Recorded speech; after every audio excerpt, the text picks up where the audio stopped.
Viongozi wa field ya Kivu ya Kaskazini wapo katika ukaguzi wa vituo vya afya na mahospitali zinazomilikiwa na kanisa la Wasabato.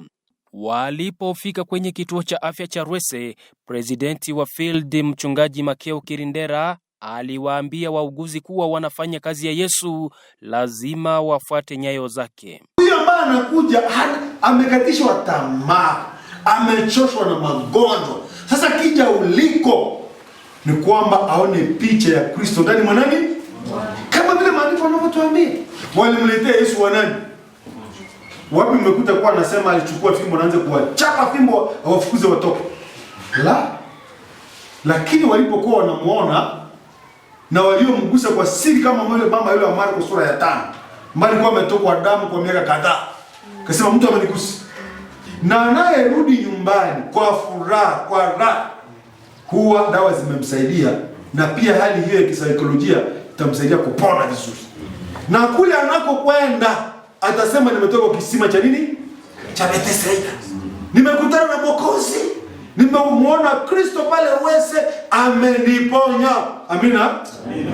Alipohojiwa na Gilson Muisa Wambamba, Daktari Muhindo Kinda, mkurugenzi wa idara ya afya kitaifa kwa Wasabato, alisema kuwa lengo la ziara yao ni ukaguzi ili kutatua shida mbalimbali zinazokumba vituo vya afya na mahospitali za kanisa. Zaidi tukitazama nini kazi gani waliziendesha katika mwaka mzima wa 2025.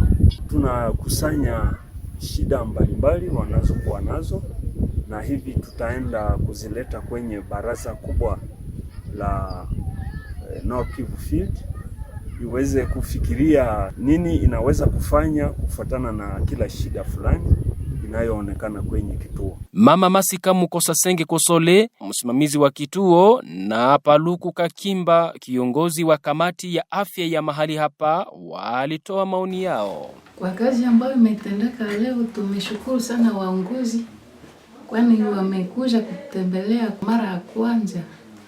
Tunawashukuru sana, kwani kazi yenye wametenda leo inaonyesha ya kwamba tutaendelea karibuni mwa hii mwaka ya 2026. Wametuambia tufanye kazi kwa bidii, kazi hii isonge mbele. Tuwaambie watu kule makanisani ili kituo hiki kisonge mbele. Ziara hii ni miongoni mwa mbinu za utume katika muhula mpya huu waliokabidhiwa viongozi kuongoza kanisa. Kutoka Rwese, North Kivu Field hapa DRC, mimi ni Silva Muhindo, Hope Channel Tanzania.